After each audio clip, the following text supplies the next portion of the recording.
కంట్రీస్లో టర్కీ ఒకటి, చైనా, అదేది మన అజర్బైజాన్, తర్వాత మలేషియా, ఇట్లాంటి చిన్న చిన్న కంట్రీస్ అవి ఏమీ చేయలేవు. అండ్ నెక్స్ట్ మనము వాళ్ళని కూడా మనం బ్యాన్ చేస్తాం. మన టూరిస్టులని, మలేషియాకి మన టూరిస్టులని ఒకవేళ బ్యాన్ చేస్తే వాళ్ళ ఎకానమీ ఎక్కడికి వెళ్తుంది? అండ్ మీరు చెప్పినట్టు ఇంతకుముందు పాకిస్తాన్కి డైరెక్ట్గా సపోర్ట్ చేసింది టర్కీ కావచ్చు, అజర్బైజాన్ కావచ్చు, డ్రోన్స్ని సప్లై చేసింది కదా. So at the same time ఈ టైంలో ఇండియా మొత్తం బాయ్కాట్ అజర్బైజాన్, బాయ్కాట్ టర్కీ అని చెప్పి నినాదం గట్టిగా వినిపిస్తోంది. సో మళ్ళీ ఇప్పుడు కాళ్ళ బేరానికి వచ్చింది, మేము భారత్కి సపోర్ట్ చేస్తామని ఒక లేఖ కూడా రిలీజ్ చేసింది, పంపించడం జరిగింది. సో భారత వైఖరి ఎలా ఉండబోతోంది? ఇంతకుముందు మనం ఎంత సపోర్ట్ ఉండబోతుంది మీకు తెలుసమ్మా? మనము టర్కీలో ఏదైతే ఎర్త్క్వేక్ వచ్చినప్పుడు, భూకంపం వచ్చినప్పుడు మనము మెడికల్ ఎయిడ్, అన్ని రకాల ఎయిడ్ చేసాం. భారత్ ఎప్పుడైనా కూడా, రీసెంట్గా మయన్మార్ కూడా మనం వెళ్ళాం. సో ఎప్పుడు peace loving country India. So మనము ఎవరికి అంటే irrespective of cost, irrespective of anything, మనం ఒక కంట్రీగా చూసి హెల్ప్ చేసేటటువంటి ప్రయత్నం మనం ఫస్ట్ నుంచి చేస్తున్నాం. అలాంటిది హ్యుమానిటేరియన్ గ్రౌండ్లో మనం హెల్ప్ చేసినా కూడా వార్ అనగానే ఓపెన్గా టర్కీ పాకిస్తాన్కి హెల్ప్ చేయటం జరిగింది, డ్రోన్స్ ఇవ్వటం జరిగింది, వాళ్ళ సోల్జర్స్ని డ్రోన్స్ ల్యాండ్ చేయడానికి పంపించడం జరిగింది, వాళ్ళని మనము కిల్ చేయటం జరిగింది, వాళ్ళ సోల్జర్స్ని. ఇది చాలా దురదృష్టకరము. తప్పకుండా టర్కీకి మనం లెసన్ చెప్పాల్సినటువంటి అవసరం ఉంది. ఇప్పటికే చాలామంది వాళ్ళ యొక్క టూర్స్ క్యాన్సిల్ చేసుకున్నారు అండ్ హ్యూజ్ ఎకనామికల్గా వాళ్ళు దెబ్బ తినబోతున్నారు. ఫ్యూచర్లో కూడా ఇండియా అంత సాఫ్ట్గా మాత్రము ఈసారి ఒప్పుకోదు. డెఫినెట్గా లెసన్స్ టీచ్ చేస్తుంది టర్కీకి. అండ్ రీసెంట్గా కూడా మళ్ళీ భూకంపం వచ్చింది. సో ఈ టైంలో టర్కీ ఇందుకే దిగొచ్చింది, అందితే కాళ్ళు అందకపోతే జుట్టు అన్న వైఖరిని అవలంబిస్తుంది అని చెప్పి most of the Muslim countries అట్లాగే ఉంటాయి, అందితే జుట్టు అందకపోతే కాళ్ళు అన్నట్టుగానే ఉంటాయి.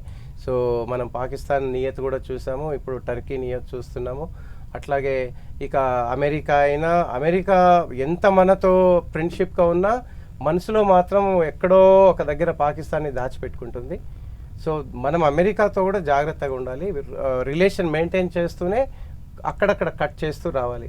మీకు తెలిసి ఉండవచ్చు, ఆపరేషన్ విజయ్ జరిగినప్పుడు వాజ్పేయి గారుని క్లింటన్ గారు పిలిస్తే, ప్రెసిడెంట్ అప్పటి అమెరికన్ ప్రెసిడెంట్, ఈ సింప్లీ డినైడ్, मुझे कोई काम नहीं है अमेरिकन प्रेसिडेंट के पास, ये मेरा कंट्री है, ये मेरा कंट्री को मैं నా సార్వభౌమాధికారాన్ని నేను రక్షించుకోవాల్సినటువంటి అవసరం ఉంది, ఇది నా దేశం, ఇది నా పని, నీతో సంబంధం లేదు అని కళాకంఠగా చెప్పినటువంటి వ్యక్తి వాజ్పేయిజీ.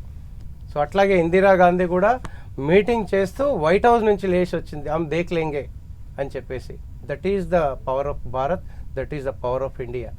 అండ్ ఫైనలీ సార్, ఇప్పటి వరకు జరిగిన సిచ్యువేషన్ అంతా కూడా పక్కన పెడితే ఆపరేషన్ సింధూర్ 2.0 అని చెప్పి మనం అనుకుంటున్నాం, బట్ ఆపరేషన్ సింధూర్ ఇంకా అవ్వలేదని చెప్తోంది. సో భారత్ నెక్స్ట్ స్టెప్ ఎలా ఉండబోతోంది? నెక్స్ట్ స్టెప్ మీరు గత 3 రోజుల క్రితం ప్రధానమంత్రి గారు ఇచ్చినటువంటి స్పీచ్లో 3-4 పాయింట్స్ క్లియర్ కట్గా ఇవ్వటం జరిగింది.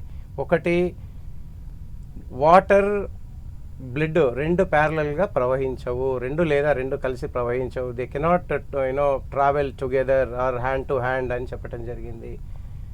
We negotiate with anything, first terrorism, second PoK, third water. ఇవన్నీ ఏదైనా కూడా షరతులతో కూడినటువంటి నెగోషియేషన్ జరుగుతుంది అనేది క్లియర్గా చెప్పింది.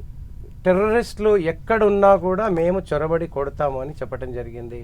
The act of terror will be considered as a act of war అని చెప్పటం జరిగింది. ఎక్కడ టెర్రరిస్ట్ యాక్టివిటీ ఉన్నా కూడా మేము వార్ కిందనే కన్సిడర్ చేస్తామని చెప్పడం జరిగింది. ఈ పాకిస్తాన్ ఈ డీబ్రీఫింగ్ అంటే ఏంటి అని అంటే, మనం ఎయిర్పోర్ట్లను కొట్టాము, ఆ గుంటలు పడ్డాయి, పెద్ద పెద్ద మాస్ హోల్స్ పడ్డాయి, వాటిని పూడిపించి